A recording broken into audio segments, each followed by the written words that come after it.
Today I'm reacting to your Crown Jewel 2024 Hot Takes. Hot Takes is a weekly video series where I give you all a platform to be able to voice your thoughts, whether they're good thoughts, bad thoughts, or everything in between about the world of professional wrestling. So if you'd like to be featured in the next episode of Hot Takes, make sure that you follow me on X because I ask for your hot take after every episode of Raw, SmackDown, and just like in this video, every single WWE Premium Live event. So make sure you mark it down in your calendar that the next time that we do a PLE Hot Takes video is at the end of this same month, Survivor Series. And as always, don't forget to subscribe to this channel, ring the bell for notifications. If you're a wrestling fan, I am confident that you're going to fall in love with his YouTube channel because we always upload daily wrestling content. And in the event that you're new, I don't just say that as part of my intro. I do genuinely mean that. Every single day, we always upload daily wrestling content. We've been on like a nearly 2-year upload streak of daily videos. This is like my entire gimmick here, okay? But in case you want even more than daily videos, go check out the Patreon. We upload like 12 extra videos that you don't get to see here on YouTube every single week. I'll put the link in the description or the link in the pinned comment, but go check it out. But now let's read your stupid shit. You've said it in multiple videos and during the stream that Randy Orton versus Kevin Owens should have been an unsanctioned match, but I think that the route that they went with here was better. If it was unsanctioned, all of the chaos and the referees and GMs wouldn't have come out. It was fantastic. So I think you and I actually agree on some things. I agree that the way that things played out at Crown Jewel between Randy Orton and Kevin Owens was brilliant. It was genius. All of the chaos, the brawling in the arena, the officials getting annihilated by both Randy Orton and Kevin Owens. It was great. It did a fantastic job at building us towards an unsanctioned match. So I still hold to that statement. I still genuinely believe that the first time that Randy Orton and Kevin Owens actually have a match, it should be an unsanctioned match. For those that might not know what an unsanctioned match is, because they don't really do them very often ever anymore, is essentially just a no disqualification match. The only difference is that in storyline, the WWE is hands off. They want nothing to do with the match and it's unlicensed by the WWE. Go back to Triple H versus Shawn Michaels at SummerSlam 2002. That was an unsanctioned match and is one of the greatest no disqualification matches of all time. With how quickly they had to build up to Kevin Owens and Randy Orton, I'm glad that they didn't just do like a regular old match that would end in a disqualification. This was absolutely 100% the right move. This sold me on the hatred between Kevin Owens and Randy Orton, and more than anything, and more importantly, frankly, it's sold me on the danger that Kevin Owens actually brings to the WWE, because we've heard Triple H talk about it, about how, this Kevin Owens, he's a dangerous guy. Okay, I'm not going to do the whole Triple H impression the entire time, but Triple H telling us that Kevin Owens is dangerous is one thing, but finally seeing it is another. The way all this played out, to me, it was brilliant. But now, give us the unsanctioned match. Bronson Reed losing was creative malpractice. You build him up in a way that they did just to have him lose. Yes, he looks strong, but he needed that win more than Seth Rollins. Hopefully, it's a Braun Breaker effect where he might have lost, but he'll come out on top in the end. So when it comes to this feud, I fully expected Seth Rollins to win the feud. However, I fully expected Bronson Reed to win the first match of this feud because, as you said, they did such a great job of building him to this point where he feels like he's 1 inch away from being forever ingrained in the main event picture. And losing to Seth Rollins does bring him back a tad, and now we need to build him back up so that he could potentially stay forever in the main event scene. I hope that you're right. I do hope that this is a situation where it's just a switcheroo, where Bronson Reed loses the first match, but then Bronson Reed catapults and wins the next one. That being said, I still think if they do a best of 3 series, if they have a rubber match, that Seth Rollins is still going to come out on top, because Seth Rollins is the guy that they're going to want to build to that big feud with CM Punk.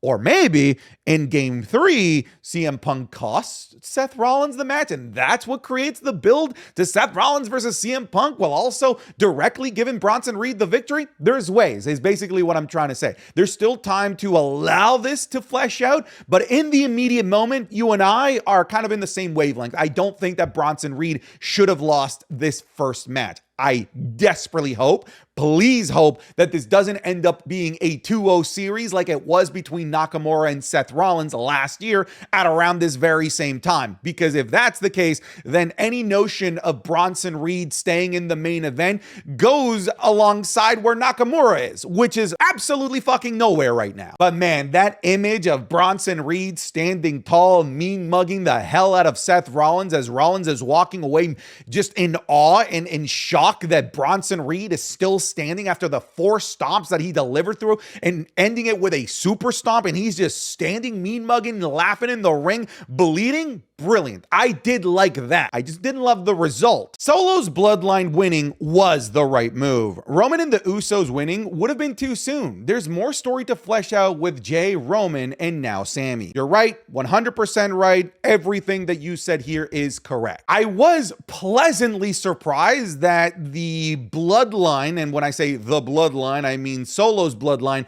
won clean. No shenanigans, no interference, no numbers game. They just won because they were the more cohesive unit of the two. And I feel like that's brilliant storytelling because Roman's Bloodline, that being Roman, Jay, and Jimmy, they're not a cohesive unit. They're all individuals, and there is still very much a grudge between Jay and Roman that still needs to be fleshed out. And until that is fleshed out, this is not going to be the OG Bloodline as you know it and remember it. They're always going to have a divide, and when that divide continues to exist, they will continue to lose to the united front that is Solo's Bloodline. I think it's brilliant. And I don't know if it's on purpose, but the symbolism of the Bloodline led by Solo Sikoa all coming out together versus Roman's Bloodline coming out splintered, I feel like that goes a long way with giving us a visual representation of the divide of this group. And now that you add Sami Zayn to the equation, the fact that he himself hates Roman Reigns, that he haluva kicked Roman Reigns by accident and felt absolutely no remorse from what I could tell,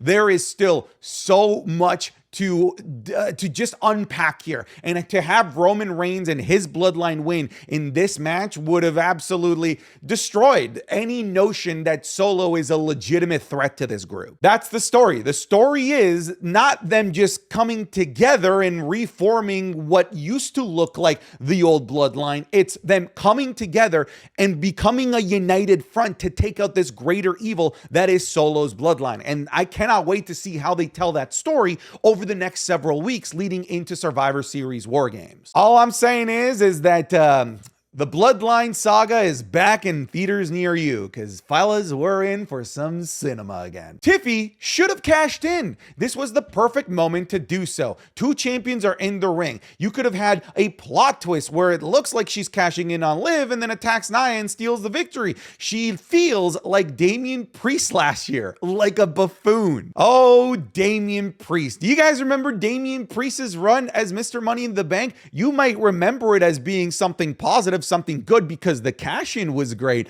but my goodness, he was one of the worst Mr. Money in the Bank holders ever, because as you said here in this tweet, he looked like a buffoon. It was a Three Stooges act of failed fake cash-in after cash-in after cash-in to the point where no one ever took him seriously until it actually happened at WrestleMania 40. And I'm sadly concerned that this might be going the same route with Tiffany Stratton. And listen, we might remember with rose-tinted glasses that Damian Priest was a great senior Money in the Bank because the cash-in was great, but when you dive deeper, his time holding the briefcase was horrible. And I hope that doesn't end up being the same case for Tiffany Stratton, even though it seems like they're just kind of abusing the exact same playbook that they did with Damian Priest with all of these faux cash-ins. At some point or another, the fans are just going to stop caring until it actually materializes and happens. But was this the perfect opportunity? Shit, yeah. And not only was it logically the best opportunity to cash in because you basically have a 2-for-1 deal because you got both champions in there,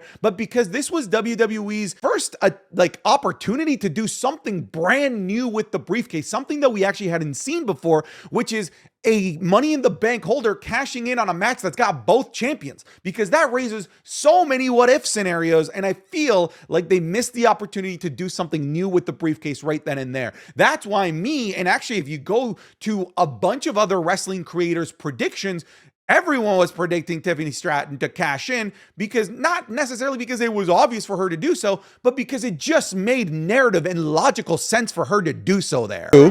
Jeff Hardy. Oh, God! In that exchange,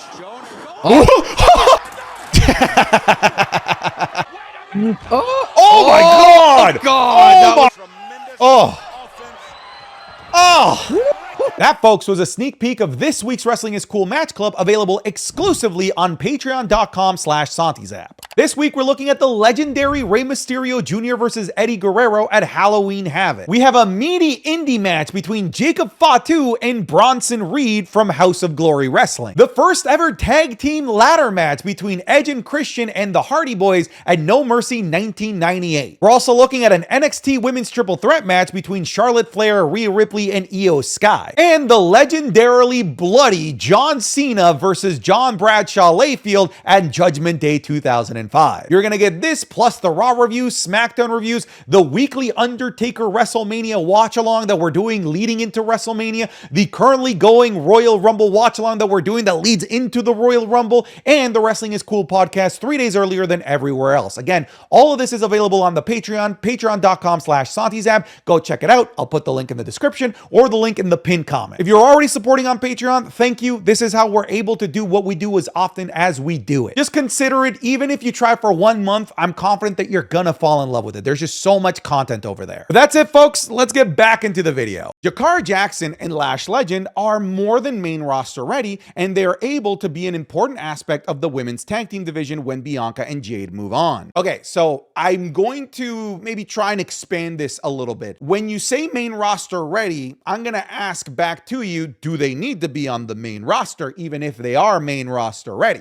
We've seen what's happened with main roster ready NXT talent recently, and it's not great, with the exception of like some of the jewels that WWE has created and has booked very well on the main roster. There's been quite a few people that we've said they're main roster ready, and by the time they get to the main roster, they do nothing with them. So I ask you, if they're main roster ready, should they immediately get called to the main roster? I would say that in the women's tag team division, in this case, I don't think that we need to, because now it feels, at least, it feels like the WWE has figured out how to make these proper floating titles that go across SmackDown, Raw, and now even NXT. You can now actually have NXT women's tag teams in there that get injected and inserted into main story plots like Jakara and Lash did, without needing to do the whole main roster call-up where they would get lost in the shuffle. So, even though I agree from a talent perspective, they were incredibly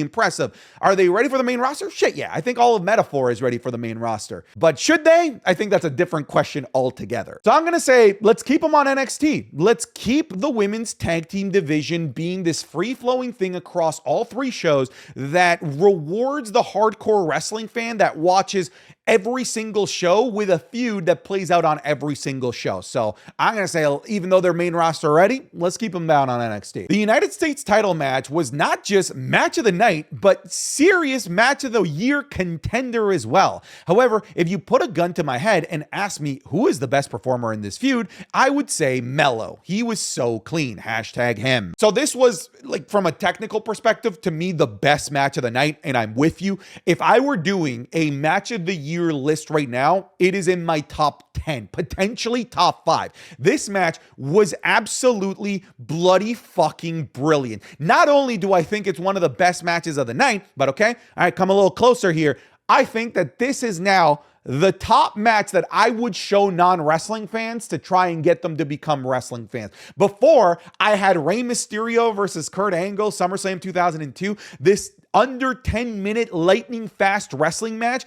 And now I have another one. This one's under 10 minutes, lightning fast wrestling match that has so many awesome free-flowing combos and is the best type of triple threat match. The triple threat match where the entirety of the offense is done with all 3 guys at the same time in the ring. This match to me was genuinely perfect. This is such a good match. And I was so delightfully impressed with how much chemistry there was between the three of them, because I knew, of course, that Andrade and Carmelo Hayes have undeniable chemistry, but I didn't know what would happen if you inserted LA Knight, somebody that's got an entirely different type of moveset than both of these two. But my goodness, it was a symphony. It was an orchestra of beautiful destruction in the ring between these three. I agree with you. Match of the night, match of the year contender, and it's now the match I show non-wrestling fans that I want to have them be impressed by what professional wrestling is. This fucking ruled. Liv Morgan and Nia Jax was just uninteresting to me. I didn't feel any attachment to the match because of the Saudi title on the line.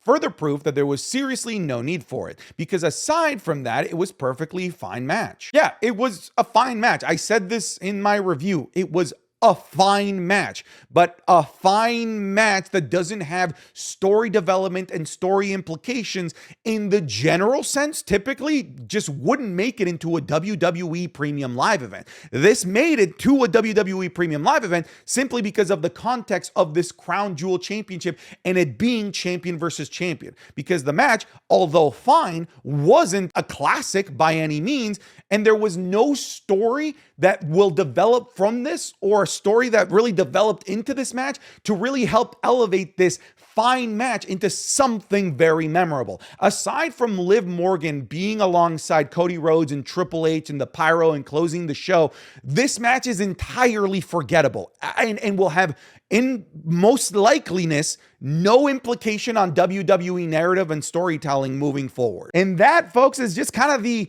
fundamental problem with the Crown Jewel Championships. And it's the same problem that I think that the backlash of Gunther versus Cody Rhodes, which I think there will be none, will suffer from. Tiffany Stratton not cashing in was the right move. The Saudi crowd have always been selling for the women, and this really would have ruined the cash-in and win if it had happened here. So would the cash-in happening in Saudi Arabia likely have been a more dull, not as loud reaction as it would have somewhere else in the world? You're right. Like, it's just true. That being said, the Saudi crowd has been getting more behind women's wrestling. We also have to be fair about that as well. They aren't quiet for women's matches anymore. They absolutely do make noise, just nowhere near as much as the men's. That's actually just a fundamental fact. It's true. That being said, if the idea is to advance women's wrestling in a country like Saudi Arabia, not doing major things in Saudi Arabia for the women is not the play. The play is to do major things and major moments for women's wrestling in Saudi Arabia to fucking make them care about women's wrestling and advance women's wrestling's perception in front of that Saudi crowd. Because newsflash, WWE is not going to go anywhere anytime soon away from Saudi Arabia. So shying away from doing women-related moments in Saudi Arabia is counterproductive. You need to do them in order to prime and brainwash the crowd to finally realize that they need to be like standing on the business and making as much noise as possible for women's wrestling. And shying away from those moments just because it's Saudi Arabia is actually not the play, in my opinion. But yeah, would it have been louder somewhere else? Yeah, you're right. You're right about that. Having your two world champions battle it out for a title is cool and whatever, but the worst part is that in many of the fans' eyes, this determines who's the clear number one and number two. Not a good thing. I like what you said that, having the two champions, it's cool or whatever. I feel like cool or whatever should be the tagline of Crown Jewel every single year. Because yeah, is cool, but whatever, dude. Does this create a clear number one and a clear number two in terms of like world champions? In the women's side, I don't think so. There's just so many shenanigans that happen there. But on the men's, like, Cody Rhodes is clearly the number one guy over Gunther now. I don't know how it can be sugarcoated. Oh, the roll-up really protected Gunther. He still fucking lost. Like, he still lost. He lost in a technical wrestling sense when he's the technical wrestling general. Like, this absolutely hurts Gunther, and I just don't see how people can say that it doesn't. Does it hurt him to the point where, like, he's buried? No, but it makes him the number two behind Cody Rhodes. I've seen people say that this is a win win-win how it ended. It's fucking not. Like, it's just not. It's Cody wins, Gunther loses. No other way of looking at it, in my opinion here. Liv and Cody were 100% the right choices to win tonight, simply in a storytelling perspective. What fucking story? What storytelling perspective does anybody winning matter when stories don't matter coming out of Crown Jewel for either of these world title championship extravaganza matches? So what story? Liv Morgan's rise to the top needs to be studied. I think, in my opinion, she is the breakout star of 2024. Drew had a great 2024, but 2020 was his breakout year. Yeah, I guess if we were doing like different types of awards, you could say that Drew McIntyre is like the comeback player of the year, and you can do Liv Morgan breakout superstar of the year, because they're both in contention as far as I'm concerned. They both had just such a meteoric rise in 2024. But the Liv Morgan one, to me, is really impressive. Don't get me wrong, so is the Drew McIntyre one. But the Liv Morgan one, like, I compare where she was as little as like a year ago, and it really wasn't going towards anything that even smelled like the main event scene. And now she's one of those like gravitational pull superstars in the women's main event scene. And I think it's going to stay that way for a really, really long time. Look, Shawn needed a Brett, Stone Cold needed a Rock, Charlotte needed a Sasha, and I think Rhea needs to Liv. I feel like their careers are going to be parallel from one another moving forward until they both retire. I think that they're going to be forever enemies. And I think that this is great for Rhea Ripley to have a Liv Morgan, and it's great for Liv Morgan to have a Rhea Ripley. Their careers are going to be intertwined forever. But yeah, huge leaps forward for Liv Morgan this year. And it was a really, really cool sight to see WWE have Liv Morgan celebrate alongside Cody Rhodes and Triple H. And what I don't know who they were from the Saudi Arabian government. I don't know who they were, but clearly they were important enough to be in there. So huge shout out to Liv Morgan and Liv Morgan stands. I feel like they're having a great year as well. We already know Dom is easily winning this. Yes, sir. You understand the mission. First of all, why is bum ass Damian Priest in here? He lost to Dominic Mysterio. Fair and square and clean as a whistle without the help of anybody, all right? I understand Seth Rollins and Sheamus. They're legends, first ballot Hall of Famers, former world champions. They deserve to be in there alongside Dominic Mysterio to get that Dominic Mysterio rub. But get Damian out of here, all right? He lost to Dominic Mysterio. It doesn't matter who you put in here. You could put The Rock. You could put Brock Lesnar. You could put Bret Hart in there in his prime. You could put Perk Angle. Dominic Mysterio is winning this because I genuinely believe that this dude could actually win a world championship by 2025. Having more than 5 matches made this premium live event way better. This set the bar for upcoming PLEs. Sure, I feel like they were definitely a lot more efficient with their time. I still think that they're going to stick to 5 matches for your traditional non-Big 4 PLEs. The time per match was absolutely slightly sacrificed, but I don't think that the quality of the match was sacrificed. So I feel like they might be finding a nice in-between, because the problem of 7, 8, 9, 10 match PLEs under Vince McMahon is that inevitably 1 to 3 or sometimes 4 of the matches would be under 5 minutes. In this case, like, the shortest match was like 9 minutes, like the amazing United States Championship triple threat match. And I don't think that anybody would say that that was too short and that it needed more time. Like, it absolutely cooked. So if WWE is demonstrated that they can be far more efficient with a shorter amount of time, because the matches on average were shorter compared to Bad Blood, then maybe I am okay with this. Again, if they can make meaningful moments and have great matches with, 3 to 4 minutes less per match. I trust this current generation of WWE bookers and choreographers to pull it off, because in the 2010s, I had absolutely no trust. I'm just glad that it's over and WWE can go back to developing and progressing storylines again. Look, at least for the main event, I'm glad, because, hey, let's be fair, WWE actually did a pretty good job of building all of the other like main story feuds that they've got alongside building up to these exhibition matches between all brands champions. So they have at least been building up everything else, but it's nice that now the world title feuds can actually have some time to breathe and develop into something actually meaningful. Kevin Owens and Randy Orton not happening is pretty criminal. Yes, this will lead to a longer feud into Survivor Series or Saturday night's main event,